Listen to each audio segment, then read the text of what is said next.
আচ্ছা, ইউনূস সরকারের সময় তো আপনারা দাবি দাবা উপস্থাপনা করেছিলেন, আপনারা আন্দোলন করেছিলেন, সেটা কেন আসলে আপনাদের এখনো ফলপ্রসূ হয় না? আসলে আমরা দীর্ঘদিন যাবৎ লড়াই সংগ্রাম করে শেখ হাসিনা সরকার আমাদের যৌক্তিক দাবিটি আমলে নেয়নি। তারপরে আমরা ছাত্র জনতাকে সাথে নিয়ে 2024 সালের 5ই আগস্ট এক সরকারের পতন ঘটিয়ে আমরা এক নতুন সরকারকে ক্ষমতায় বসিয়েছিলাম। আমরা মনে করেছিলাম ডক্টর ইউনূস একজন ফেরেশতা। না, ডক্টর ইউনূস শেখ হাসিনার চাইতে আরও বড় স্বৈরাচার। 30 সেপ্টেম্বর 2024 সালের আমাদের সরকার আমাদের উপরেই সর্বপ্রথম আক্রমণ করে। শুধু এই 30 সেপ্টেম্বর না, যতবারেই এই অন্তর্বর্তীকালীন ডক্টর ইউনূস সরকারের আমলে আমরা রাজপথে লড়াই সংগ্রাম করেছি, ততবারেই আমাদের ছাত্র প্রতিনিধি সহ আমাদের যারা ছাত্র ভাই বন্ধু বান্ধব আছে প্রত্যেকটি শিক্ষার্থীর উপর অতর্কিতভাবে এই ইউনূস সরকার হামলা করেছে। আমরা বলতে চাই, শেখ হাসিনার চাইতেও বড় জঘন্য সরকার ছিল ডক্টর ইউনূস। আমরা শেখ হাসিনার আমলেও এতটুকু নিপীড়ন নির্যাতিত হয়নি, ডক্টর ইউনূসের আমলে যতটুকু আমরা নির্যাতন এবং নিপীড়িত হয়েছি।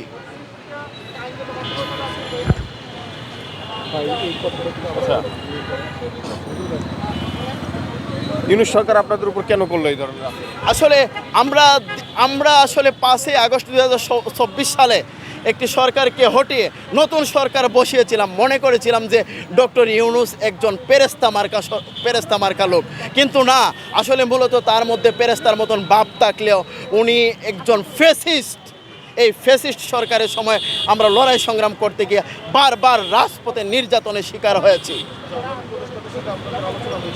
ওদের উপদেষ্টা, এই যে আমাদের ছাত্র প্রতিনিধি ছিল আসিফ মাহমুদ নাহিদ ছিল, তারপরে আমাদের কিছু তথাকথিত ছাত্র সমন্বয়ক ছিল, তারাই মূলত আমাদের এই যৌক্তিক দাবিটির বিরোধিতা করেছে।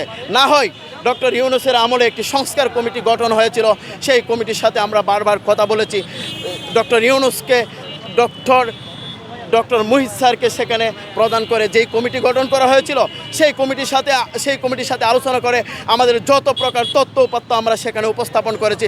সেই তথ্য উপাত্ত উপস্থাপনের মাধ্যমেই চাকরিতে আবেদনের বয়সীমা মেয়েদের ক্ষেত্রে 35 এবং ছেলেদের ক্ষেত্রে 37 সুপারিশ করেছিল।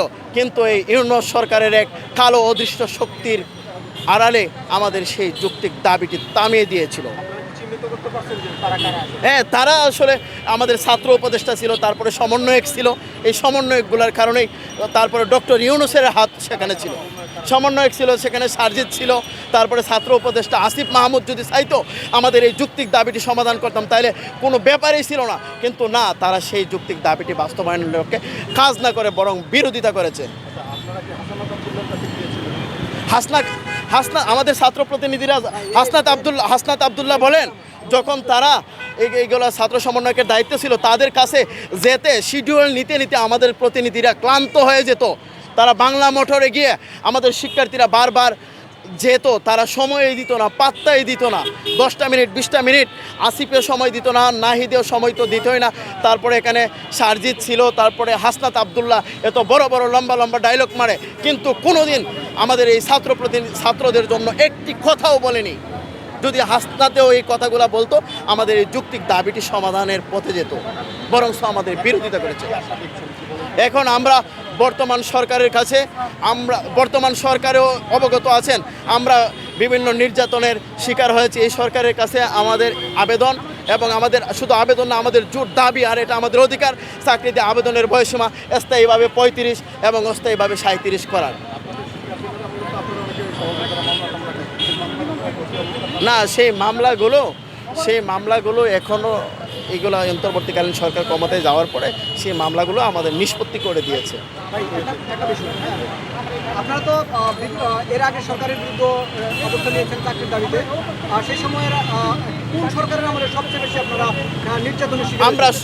আমরা আসলে 12 বছর শেখ হাসিনা সরকারের সময় লড়াই করেছি, আর ইউনূস সরকারের আমলে মাত্র 1 বছরের মতন সময় পেয়েছি, সেখানে লড়াই করেছি। কিন্তু এই 12 বছরের তুলনায় ইউনূস সরকারের আমলে যে 1 বছর লড়াই সংগ্রাম করেছি, আমরা ইউনূস সরকারের আমলে সবচাইতে বেশি নির্যাতিত, নিপীড়িত এবং নির্যাতনের শিকার হয়েছি। ইউনূস সরকার আসলে কেন জানে, এটা ইউনূস সরকারই ভালো জানে, সেটা সরকারকে প্রশ্ন করে। কারণ ইউনূস সরকারের মধ্যে একটা পেসিজম লক্ষ্য করতে পেরেছি। বর্তমান সরকারের কাছে আমাদের দাবি এবং প্রত্যয় যে চাকরিতে আবেদনের বয়সীমা স্থায়ীভাবে 35 এবং অস্থায়ীভাবে 37 করা। যারা যেগুলো